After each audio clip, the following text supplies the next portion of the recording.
Thank you for joining us for the Art of Public Speaking, according to me, presented by Diana Rockwell of Rising to Excellence Admin Training.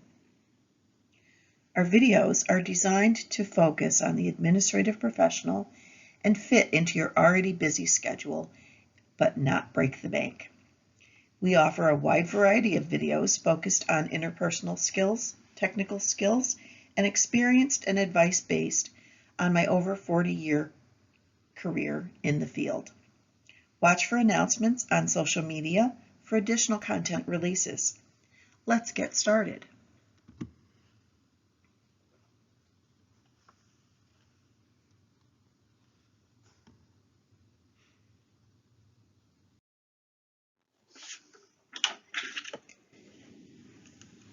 Advice from an introvert.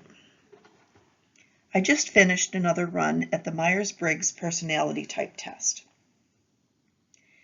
When I received a new result, I was surprised. I took the test initially in the mid-1990s and received the results I expected. I was an ISFJ, introvert, sensing, feeling, and judging. It sounded just like me.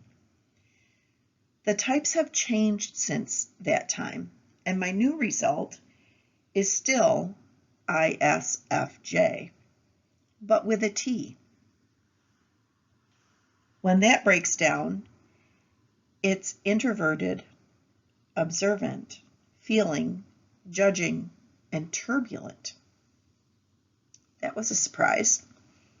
But just for clarification, the opposites are extroverted and introverted, intuitive and observant, thinking or feeling, and judging or prospecting, and assertive or turbulent. So my result changed in one area from the initial test results and added a T. The traits of the turbulent are opposite the assertive. They introduced a new designation of defender, of which I am one. I believe that would be wise to take the test, probably every 10 years or so, because our personalities do change as we mature and grow. These changes will also affect our careers, some positively and some negatively. Many of the trials we go through in life help shape our changes and your personality characteristics, depending on how we envelop them, work with them, acclimate to them, triumph or succumb to them. Check out all the personality types on the website 1616personalities.com. Many years ago, I took a short survey to determine stress levels based on what life events happened in the last 18 months.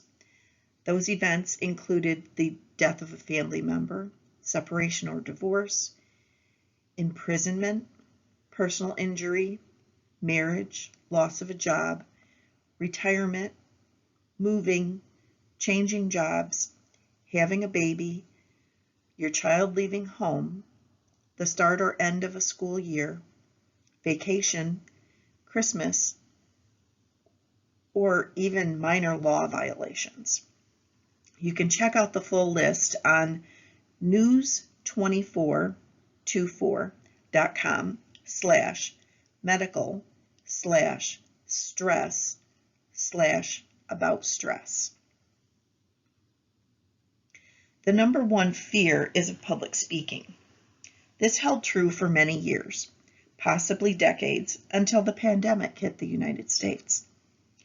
The top fears for 2021 were loved ones dying, loved ones becoming ill. Mass shootings was number 3. Not having enough money for retirement, terrorism, government corruption, becoming terminally ill, hate crimes, high medical bills, widespread civil unrest. While the pandemic may have moved fear of public speaking out of the limelight, because other than being on Zoom or Teams, very few people were taking the leap to speaking in public during this time. There were no large gatherings for at least a year. Reported by verywellmind.com. Glossophobia, which is the fear of public speaking, affects 77% of the population with some level of anxiety. My story. I was one of those people, that 77% of the population affected by anxiety regarding public speaking. Being introverted was my first issue. Not wanting to make a fool of myself was another issue. I would not say my speaking in public was a phobia, but I would avoid it as often as possible. And when I couldn't avoid it, over-prepare and shake like a leaf until it was over.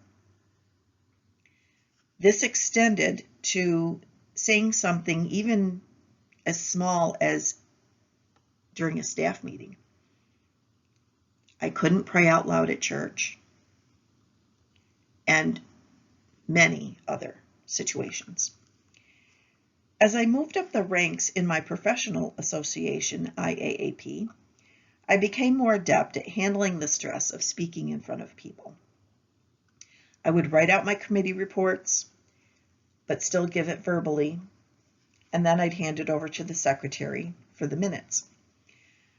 I often found myself going off on tangents if I spoke off the cuff, or I would forget how I got to the subject I was on, or I'd forget what my real point was while setting up the scenario.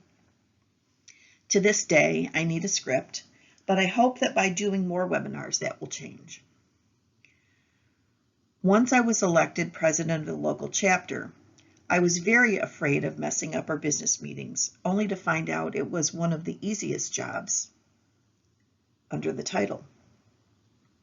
The only problem occurred when I had to steer discussion back to the topic at hand if it went down a rabbit hole. When I was recommended to speak at events, I would write a script so I didn't forget anything important and make sure I remembered what needed to be said. The all-important giving of thanks and naming the specific people and whether they were certified with the CPS or CAP designation was very important. Some years later, we decided to forego having an outside speaker for presentations and took turns giving them to each other. We'd gotten down to a group of maybe less than 10. So these were all my friends that I had known for 20 years. And it made it much easier for me because they wanted me to be successful. I still stress about messing up the wording or misspeaking, which I still do and probably always will, but I'm no longer nervous to record a webinar. So that's a big major step. After I left the association, after the reorganization, I didn't have the call to present for several years, and I got very rusty. It's a skill that, when not practiced, falls away and has to be rebuilt. Usually rebuilding is much quicker than it was initially, but still nerve-wracking all the same. I attended a career track seminar many years ago where the presenter had been working for them for over 20 years. She spoke to us about it, and I believe they were recruiting at the time, and that's probably why. She shared with us how her first audition went. She had her topic and her speaking points. She had practiced in the mirror and done run-throughs. She was required to videotape herself and send the tape in for consideration.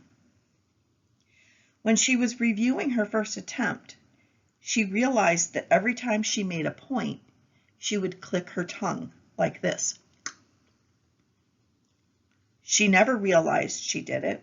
She asked her family and friends, and they validated that she did it, and it was just a matter of habit. It took her a while to remove the clicking from her speech so she could make the recording and send in the audition tape. But once she was aware of it, it was much easier to change that behavior. For me, I find I will have trouble reading a quote from someone because it's not my default manner of speaking.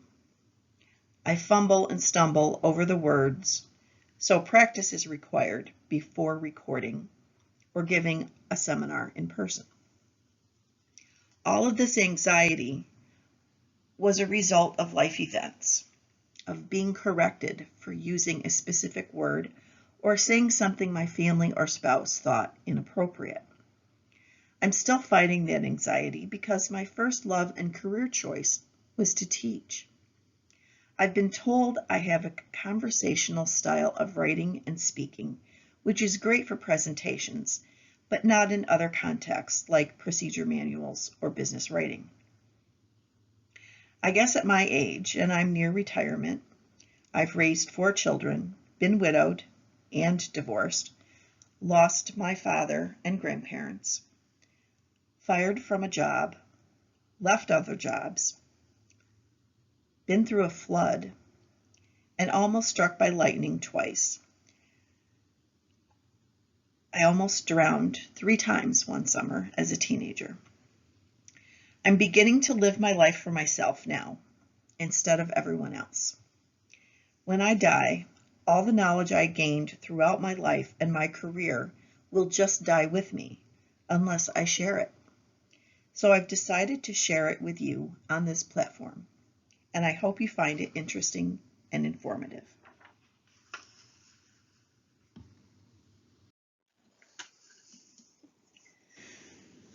Learned behaviors. I once worked as a CSR for a copier dealer, but only to help sell and train customers on things like memory typewriters, the old mag card word processors and readers. I was removed from the sales end because I had a nervous habit of scratching my thigh when I was nervous. The outside of it, not anything gross. My boss, who had been a salesman for 30 years, of course, didn't remember his first failed attempts at selling and had no compassion or inclination to teach me or allow me to grow into the position. Instead, he put another office worker into the position. She was going through a major dental reconstruction of her jaw at the time and had recently lost 50 pounds, but was still very self-conscious and slouched in the chair during the demos. And soon she became pregnant after getting the position. This was in the early 1980s, and unwed mothers were still frowned upon in certain settings. My boss and his wife were very religious, so they were literally moving her to the back room so people wouldn't see her. Yes, they did that. Shortly thereafter, I decided to leave the job because I was discounted as being a valuable employee. I stayed home with my 2 small children for 5 years. I had another baby and was basically happy. 2 months after I left the job, they called me to do consulting work. They needed to hire 2 people to do the job I did myself, and they asked me to come back for a week to train new users on their devices. As Elle Wood said in Legally Blonde, "I'll show you just how valuable I can be." That was how I felt. I'd gladly take their money when they couldn't find any one person to replace me. By the time I left, I was bored and I needed more to do. I found I could just no longer be kind and obedient to the boss's wife, who didn't want any responsibility unless she didn't like something. So what I'm saying is to look at yourself and your mannerisms from fresh eyes, like walking into your home with a guest and seeing things that didn't bother you before, but through their eyes. You'd wished you'd cleaned up a little bit better. Watch for ticks, clicks, scratching, slurring, and the dreaded case of the ums or repeating words too often. As I discussed in the last slide, I am still working from a script. If you get to the point where you only need bullet points as reminders, congratulations.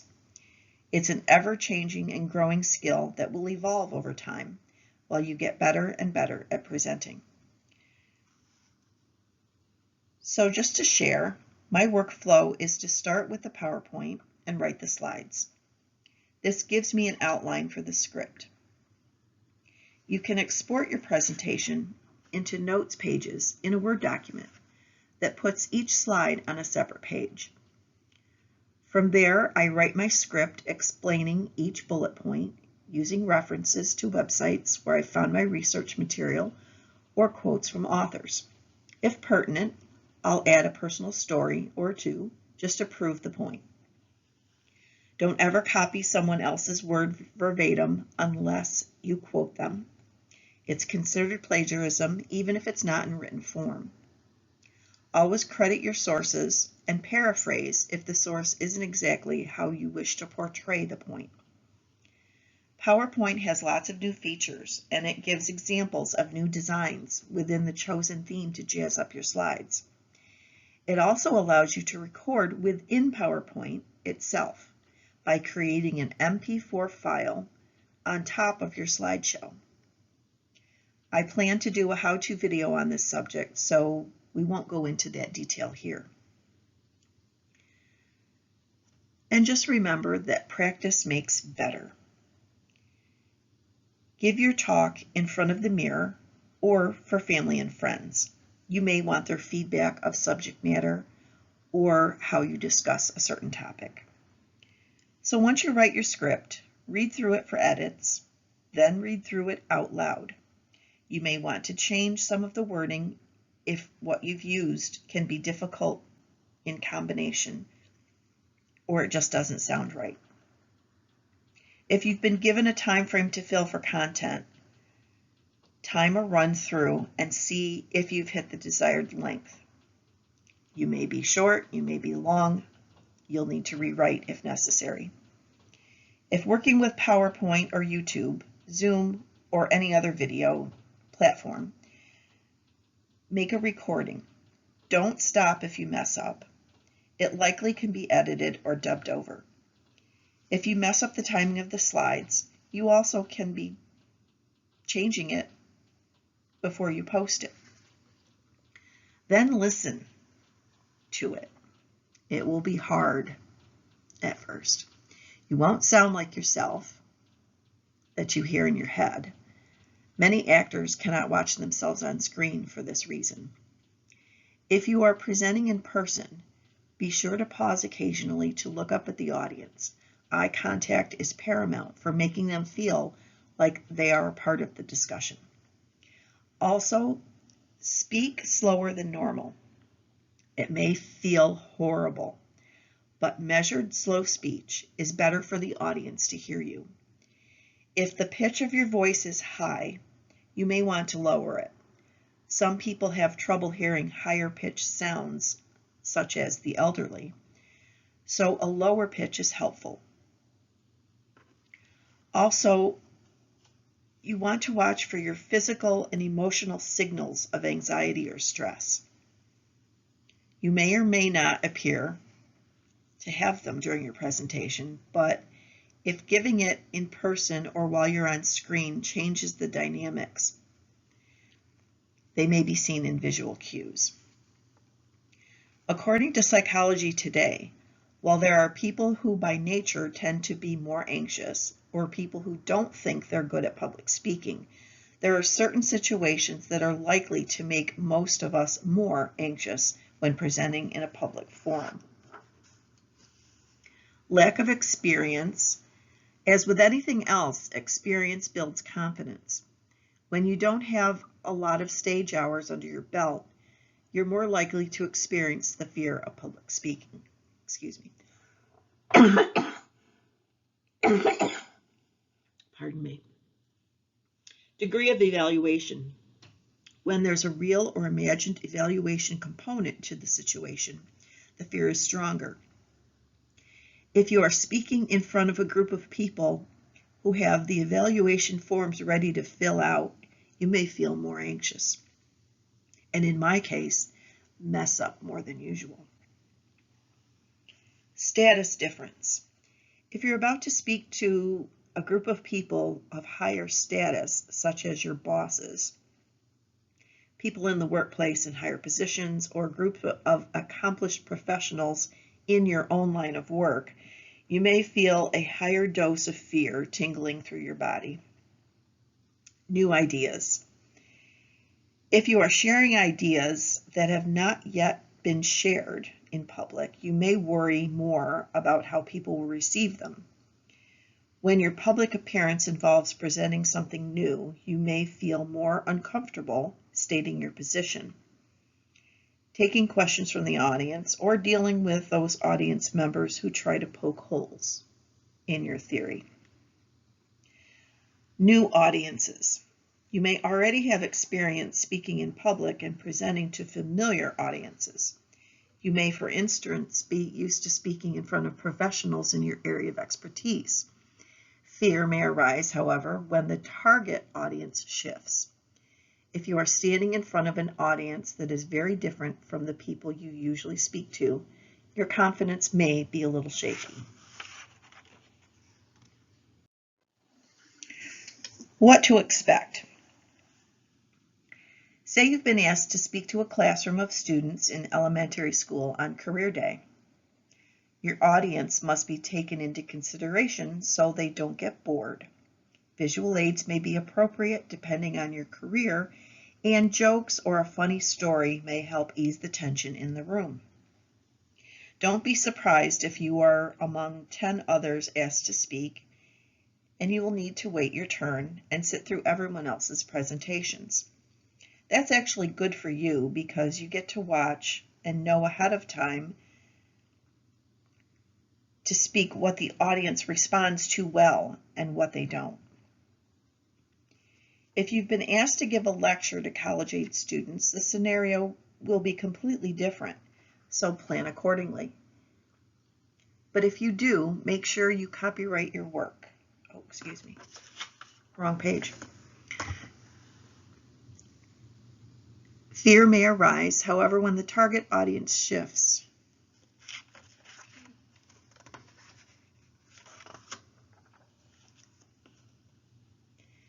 If you are asked to give training presentation to your colleagues at work or to a meeting of an association, there are other things to keep in mind. Remember that these people want you to succeed. Your topic may be of interest to them or thrust upon them by a boss or association leader. During these types of speaking engagements, there are usually meals involved or at least snacks.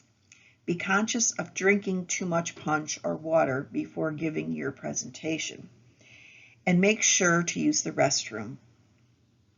Most places will have a glass or a bottle of water for you on the podium. If not, request one or provide your own. As far as food, some foods coat your throat and cause you to have to clear your throat often, so be sure if you notice any food that does that to you, not to eat it before speaking. If you are speaking at a restaurant or hotel meeting room with a meal provided, the host organization should always provide your meal for free. Many organizations will cover your travel costs for mileage and tolls, as well as any overnight stay, if asked to present in the evening and you live 5 hours away. If you live farther than that, discuss reimbursement for airfare, train fare, or other methods of transportation, including taxi or Uber from and to the airport if one of their people cannot pick you up. At a certain distance, renting a car is cheaper than paying mileage, so double check that in your agreement or contract. I've even dealt with speakers who base their fee on the number of attendees. So if you have 30 to 50 guests, your fee is a specific amount. If 50 to 100, it's a higher amount. You also want to ask about handouts or giving your attendees a link to your presentation. Associations primarily do this as part of their agreement. But if you do, make sure you copyright your work. Some allow video being taken or live streaming for those who can't join in person. You'll want to discuss all this with the person inviting you to speak before agreeing to the event, and even discuss higher pay for, say, 100 people online, but only 50 in person. Etiquette for being the invited speaker. They say to never say thank you to the audience for inviting you to speak, if they are paying you.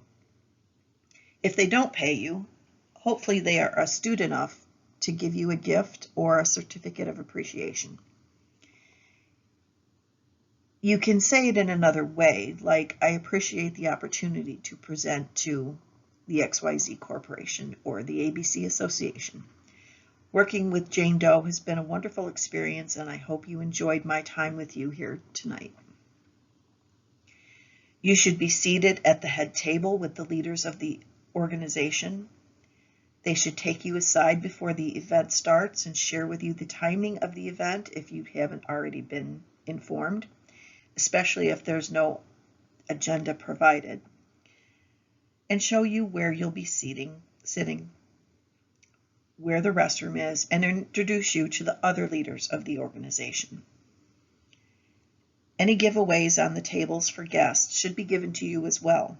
Many organizations will opt for a goodie bag or a folder with this item or items.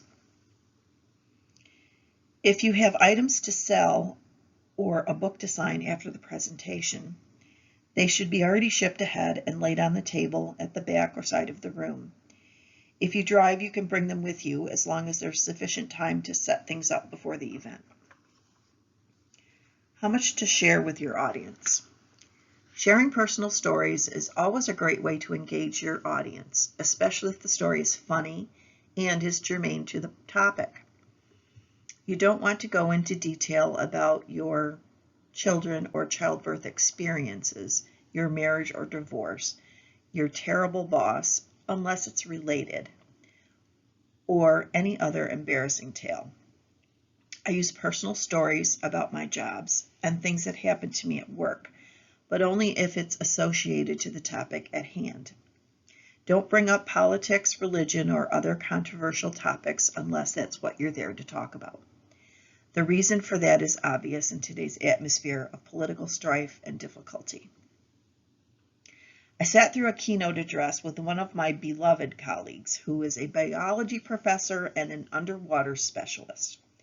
He told an absolutely hysterical story about testing diving equipment in Ohio in November in a partially empty in-ground pool. The water had turned brown and all sorts of things were floating in it. He was testing a new helmet and tank system, which unfortunately seemed to fail while he was underwater. The first thing they teach you in diving is to not panic and attempt to go to the surface immediately. As he was trying to surface and not able to breathe, a dead squirrel attached itself to his helmet shield and shocked him, but looked like it was waving to him. We were almost rolling on the floor with laughter when he so skillfully brought it back to the subject matter at hand. He was a natural leader, and I hope one day to grow up just like him.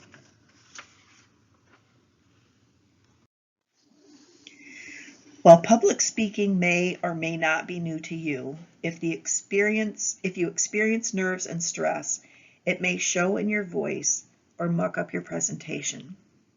I gave a presentation in Buffalo, New York one night.